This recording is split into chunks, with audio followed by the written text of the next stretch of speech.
Hair. Samson protected Israel with his hair. Hair would not exist without Samson. Electricity. Benjamin Franklin experimented with electricity using a kite. A lut is the kite-surfing capital of the world. Probably circumcised. You're welcome. Sexuality. Whether he's gay or not, Tel Aviv is the mecca of homosexual culture. By the way, Israel invaded Hummus. Air. Hawking exhales carbon dioxide, a gas that was pioneered by SodaStream scientists in Somalia. Atoms. Discovered by Irgun militia leader, Hebron resident, and Yale University professor Albert Einstein. And finally, Jews invented the wheel. Hate Jews, don't use wheels. That is a very good satire. But it is true that Israeli institutions have produced some groundbreaking technology, especially military technology that's used for torturing and killing people and stealing their land, which is all the more reason to boycott Israel.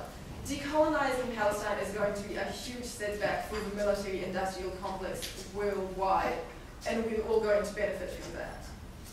And it's also important to remember that BDS is a strategy, it's not an ideology.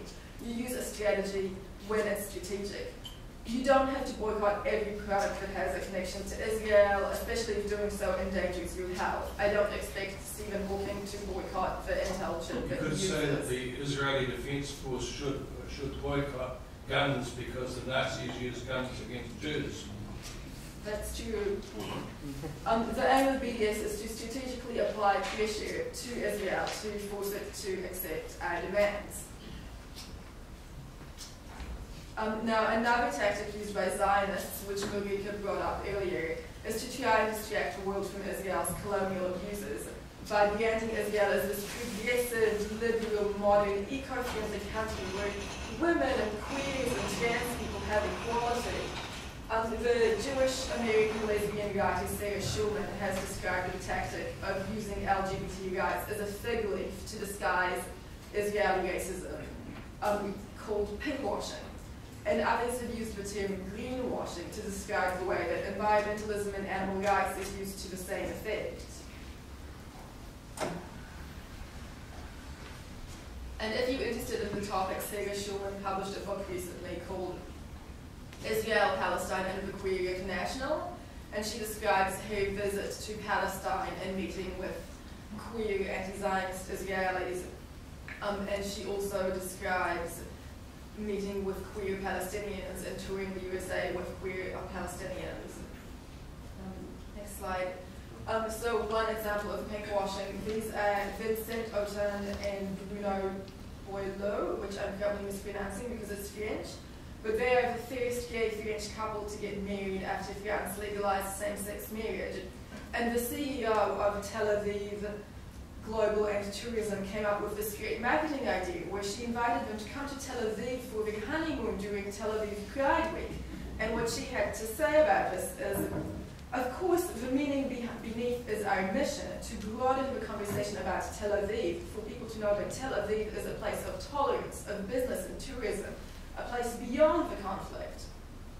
Actually, Tel Aviv is built on the ruins of many ethnically cleansed Palestinian villages like Salome and Sheikh Moanis, and also on North Yafa. And here you have this very kind of white savior quotes from these French people who are coming to shine the light of enlightenment on the backwoods Middle East. But you've got to ask, what do queer and trans Palestinians have to say about the idea that Israel is a queer-friendly haven in the homophobic Muslim world? Well, here's what Hani Maiki, who's a Palestinian lesbian and the founder of the Ramallah-based LGBT organization Al-Qaws, has to say about it.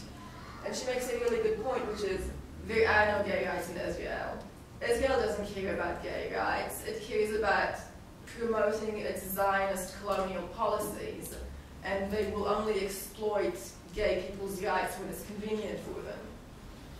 But if you really want to protect queer Palestinians, you start by not not killing them, not limiting freedom of movement in the West Bank, which, you know, affects the safety of queers. Finally, this is an interesting example of greenwashing. The IDF, the most moral and humane army in the world, so humane that they make it easy for you to be a vegan zombie. And this is a Facebook meme from the IDF's Facebook page. You'll notice that it's not in Hebrew, it's in English. The intended audience isn't young vegan Israelis who are about to be conscripted for their compulsory military service.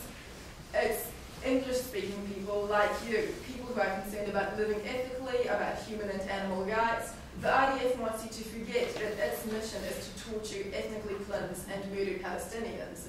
And instead think about how nice it is that the soldiers who are committing these atrocities might be wearing vegan boots.